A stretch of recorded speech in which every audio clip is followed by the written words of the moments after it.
Fala pessoal, eu sou Luiz Felipe Carneiro, canal Alta Fidelidade, dando continuidade à Semana Cazuza, relembrando Cazuza, 25 anos da morte dele, com vários convidados especiais diferentes.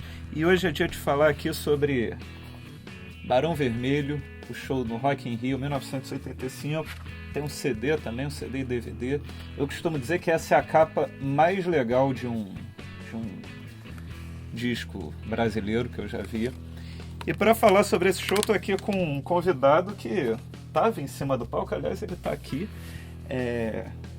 Maurício Barros, tecladista, fundador do Barão, junto com o Guto Goff. Bom, Maurício, 1975, pelo que eu pesquisei, pelos meus cálculos, você tinha 20 anos. Como é que é pisar no palco do Rock in Rio, 150 mil pessoas, no mesmo dia do AC/DC, do Scorpions? Como foi para você? Uma emoção, né? Claro, e ao mesmo tempo pintou... É importante... Não, claro que foi maravilhoso, né? Uma experiência incrível, pô. 20 anos está tendo a oportunidade de jogar a Copa do Mundo, né? Você tinha que ser, realmente, tá num momento bacana. A gente, na verdade, estávamos bem falados na mídia, e o público, já tínhamos um público que conhecia, curtia, mas na verdade o grande público mesmo, o Brasil mais amplo, conheceu, eu acho que basicamente através do festival. Em 85, apesar de vocês terem 3, 4 anos de carreira, vocês já eram uma das bandas mais experientes daquela geração. Eu acho que o Barão e a Blitz meio que foram as primeiras a... Parecia a Gangue 90 em São Paulo. A Gangue um pouquinho antes. Né? Mas era uma experiência relativa. 3, 4 anos de carreira. Vocês tremeram antes de entrar no palco do Rock in Rio, ou para vocês era mais um show, vamos lá? Claro, a gente ficou meio... Nos preparamos bem, sabíamos que estávamos preparados, mas, claro, né, ficamos meio... Sabia que era diferente do Circo Voador, por exemplo. Sim, cara, todo show tem sua emoção, e você pode eventualmente ficar com seu friozinho na barriga e tal. Pra gente, a gente pegava os lugares muito mais pedreira, a gente já tocou em cima de caminhão, chegamos na mas não tem palco, e montava um palco assim em cima de 2 caminhões pra tocar num coreto. Enfim, a gente tava na guerra. Então aqui para aquele show, aquilo ali pra gente era uma não só a oportunidade, como tava tudo, os monitores, muitos deles muito melhores do que a gente costumava, muito melhores do que a gente costumava tocar no Brasil afora. E tanto que eu costumo dizer que o show do Rock in Rio, o primeiro Rock in Rio, foi assim quase um batismo para o show business brasileiro. A parte toda todo mundo estava aprendendo ali. E tinha tido um fato, eu não lembro se foi no primeiro, mas eu lembro desse que o Erasmo Carlos entrou no palco. Acho que, não sei se foi no nosso dia, sinceramente agora não lembro, mas a gente tinha aquela informação de que o Kid Abelha tinha ido bem, mas a plateia tinha ficado um pouco dispersa e tal. O Erasmo Carlos não foi bem recebido. Ele até entrou com aquela roupa mais metalheira, enfim, não sei o que houve. Pô, né, o Erasmo tem que ser bem recebido em qualquer lugar, mas enfim, não foi bem recebido na primeira apresentação dele, tanto que mudaram depois. Ele foi pro último dia, que foi o mesmo dia de vocês. Eu não sei se ele estava na noite heavy metal, que claro, também não era a noite mais adequada para ele. Enfim, mas eu sei que a gente entrou um pouco mais apreensivo. E a gente sabia que não tínhamos tantos sucessos. Eu acho que tinha o Prudiana Ser Feliz, que já estava tocando, e o Bete Balanço. Por que a gente assim, não sei se já estava tocando. Enfim, a gente sabia que tinha um repertório. A gente foi corajoso, tocamos uma música Down em Mim pela primeira vez. Mal Nenhum, desculpa, é verdade. É do Lobão. É verdade. Lobão com Mal Nenhum. Inédita. Vocês estrearam no festival. Então, quer dizer, eu acho que a gente foi, apesar da juventude, a gente foi bem maduro e fomos corajosos, e a banda teve personalidade e fomos bem recebidos pelo público e pela mídia. Para você ter ideia, tocar naquelas dimensões, hoje em dia, claro, a gente já participou de diversos, não só Rock in Rios, como vários eventos e tal. A gente tocava e eu me lembro do aplauso, você não via a plateia primeiro porque estava à noite, na primeira noite. E a gente acabava de tocar, a gente estava acostumado a ter aquele feedback imediato, né? A plateia, você via a plateia aplaudindo, você não via a plateia tão bem.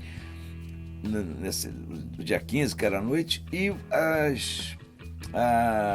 as palmas chegavam um pouquinho depois, sabe? Tinha aquele... Então, quer dizer, foi uma coisa muito esquisita assim. A gente falou, eu saí do palco, pra você ter ideia, eu encontrei com minha esposa, encontrei com familiares, amigos, e falei, e aí? Um pouco assim, não, foi ótimo, foi bacana, pô, mandaram bem. Mas a verdade é que eu saí do palco meio assim, eu sabia que a nossa parte a gente tinha feito, não sabia se tinha tido uma receptividade bacana. E aí, graças a Deus, foi bacana. Mas você comentou dos metaleiros. O primeiro dia que vocês tocaram, que foi dia 15 de janeiro, foi a noite metal. Teve o AC/DC, os Scorpions. E o Kid Abelha e Eduardo Dussek, por exemplo, já tinham sido hostilizados. Sim. Tinham sido praticamente expulsos do palco. Não saíram, deram um show todo, mas foi. Eduardo Dussek não foram tão bem recebidos, né? Também tocaram na noite heavy metal eles? Também é um... E isso chegou a vocês, porque foi logo antes de vocês, o Kid e o Eduardo Dussek. Chegou a vocês, caramba, pô, os metaleiros estão lá jogando pedra, garrafa no palco, vocês ficaram tensos com isso? Foi na mesma noite que a gente? Foi. Então. Eu não sabia que a gente... É porque a gente tocou na noite, foi no dia do AC/DC, né? Isso. É verdade. Claro, ficamos um pouco mais apreensivos, né? Também. Tínhamos noção de que o Barão era mais... Não era heavy metal, jamais seria, eu diria que o Barão é heavy metal, mas você era mais rock and roll, talvez tivesse uma afinidade maior com aquele público do que talvez o Kid Abelha e o Eduardo Dussek, porque tinha um som ali naquele momento um pouco mais pop e tal. Não que o Barão fosse tão sujo, mas o Barão sempre foi muito cru, especialmente ao vivo. Você vai ouvir o Maior Abandonado hoje em dia, é uma pessoa que pega o disco Maior Abandonado e ouve, é um disco de rock, né? Mas um disco limpo, assim, nem tem tanto...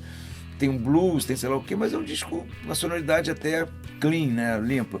Mas ao vivo a gente sempre foi muito sujo, né? Muito cru.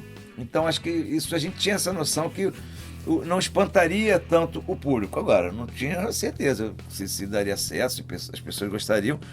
E se a gente faria uma boa apresentação. O Barão também tinha uma coisa que os shows não eram tudo quando você tem o Cazuza na banda, você também não dá para contar não dava para contar se o show sairia exatamente como planejado, porque o Cazuza já abandonou o palco no meio uma vez em Campinas, sei lá, porque ficou puto com uma questão do arranjo, do som que não entrou, enfim. Então, quer dizer, tudo podia acontecer. Eu me lembro que a gente tinha uma preocupação, tem uma cena eu sempre achei o Cazuza muito parecido assim, vendo o filme do The Doors, com Val Kilmer, né, fazendo o papel do Jim Morrison, me lembra várias situações que passamos assim com o Cazuza pelo jeito dele, né, por louquice assim que ele tinha um pouco, independente do talento todo e do carisma que ele também tinha. Ele de repente tem uma cena no filme do Jim Morrison que eles falam assim: olha, você vai agora apresentar era o Light My Fire, vamos entrar lá, você não, por favor, não fala, sei lá, eu não lembro uma parte da letra lá que tinha o segundo acho que é sentido. higher Gonna be de ficar mais mais doidão, alto, mas mais doidão, isso, que era uma coisa até de duplo sentido. E o Cazuza foi diferente. Falaram, olha, a gente deve transmitir, o pessoal da produção, da Globo, não sei quem, alguém falou, olha, a gente deve passar depois, acho que era isso, não era direto, passava depois do Jornal da Noite, passava algumas músicas, uma pré-seleção. E ele falou, olha, então a gente deve tocar Bete Balança, ok. E o Cazuza sempre mandou assim, né, suas salas, lojas, escritórios, merdas. Aí a gente pediu, porra, os caras vieram pedir para não falar, e a gente também, porra, evita falar hoje, porque aí a gente aparece na televisão, né? Quer dizer, senão vamos botar outra música, mas talvez nem botassem, porque seria música de sucesso aquela. Bom, acho que ele mandou merdas, cagou, então, o que é genial. Eu acho que mandou que nem o Jim Morrison no exatamente, filme, assim, fazendo questão foda-se, porra, quem manda aqui nessa porra desse palco sou eu, nós somos assim. Isso tudo eu acho que foi importante. Dia 15, que foi esse primeiro show do Barão, foi o dia da eleição, ainda aqui indireta, do Tancredo Neves. Nesse dia, na Cidade do Rock, tinha alguma empresa lá, patrocinadora, que ficava colocando gel na cabeça do público. Sim. Então o gel verde e amarelo esgotou. Nesse mesmo dia saiu a lista dos aprovados no vestibular, então a piadinha no dia era: eu passei no vestibular e o Maluf foi reprovado no colégio, que era o colégio eleitoral. E o Barão participou dessa noite. Foi um dia histórico, de certa forma. Né? E cada integrante do Barão tá com uma peça de roupa com a cor da bandeira do Brasil. Você tá de amarelo, Cazuza de azul, tudo.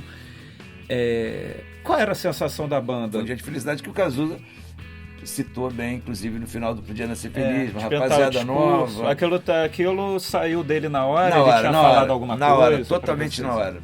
Que fala que o Brasil nasce novo, mas não, é possível, né? Muito bacana. É possível, até hoje, quando eu vejo, eu lembro quando nós fomos remasterizar esse DVD, o DVD, exatamente, a gente ouvindo isso, de novo nos emocionamos, entendeu? Assim, ficar arrepiado, porque realmente era um momento ali super importante. Então, naquele momento ali, ele disse por todos nós e por uma geração, né, aquele sentimento que, vamos nessa, agora tomara que as coisas andem como estão parecendo que vão começar a andar, e de fato começaram a andar. Você falou que quer dizer, esse foi um dos últimos shows do Cazuza no Barão, né? Ele saiu em 85. No mesmo ano, Eu chutaria aqui rapidamente, que foi em meados de 85 que ele saiu. Eu não lembro vocês, exatamente. Nesse show, vocês já sabiam que ele já era meio que uma despedida? Ou ainda não? Não, pelo contrário. Estávamos bem animados, convictos, quer dizer, eu digo assim, a banda, né? Não sei se ele... o que passar pela cabeça dele, mas pela banda. O que acontece é o seguinte: nós ficamos, logo após o Rock in Rio, nós fizemos uma turnê pelo Sul e tal, uma semana antes, dias antes, quando o Guto e o Frejá foram ao Som Livre, que era a nossa gravadora, para definir as datas que começaríamos a ensaiar, depois da gente passar quase um mês no estúdio ensaiando, contando com, eventualmente, presença do Cazuza. Foi aí que ele informou para eles que... tanto que ele não falou nem comigo, nem com o Der. A gente não estava nesse momento. E à noite, quando o Guto e o Frejá chegaram no estúdio para ensaiarmos, ele falou: tem uma notícia meio ruim aí para avisar. Cazuza saiu da banda, não vai gravar o disco, blá, blá, blá. Enfim, por isso que eu digo, foi uma surpresa. Você seria capaz de definir esse momento, esse show do Rock in Rio, para você em uma palavra ou uma frase? Sucesso. Sucesso. Acho que chegar naquele momento ali no Rock in Rio, tocar, ser bem sucedido, quer dizer, a plateia receber bem, basicamente o que todo artista quer. Uma pergunta que eu estou fazendo para todo mundo nessa semana Cazuza. Uma brincadeira assim, mais ou menos. Se o Cazuza fosse vivo, como você imaginaria ele artisticamente? Boa pergunta. Claro que é difícil dizer, mas eu poderia apostar que ele seria um cara ainda relevante, né? Não só no que escrevia e no que falava, provavelmente estaria escrevendo livros eventualmente, mesmo que de poesias, enfim, porque o Cazuza lia muito.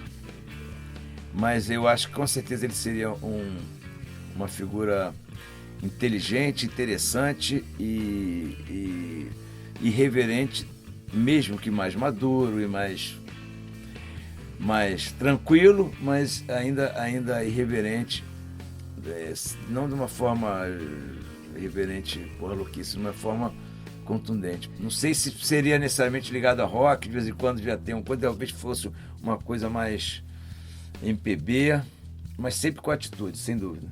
Obrigado, Maurício. Prazer. Valeu aí por ter nos Sucesso recebido, ter nos atendido, falado sobre o Rock in Rio. E é isso, pessoal. Semana Cazuza, hoje aqui com Maurício Barros, falamos sobre o show do Barão no Rock in Rio de 1985. E amanhã a gente está de volta com mais um vídeo aqui no canal Alta Fidelidade. Tchau.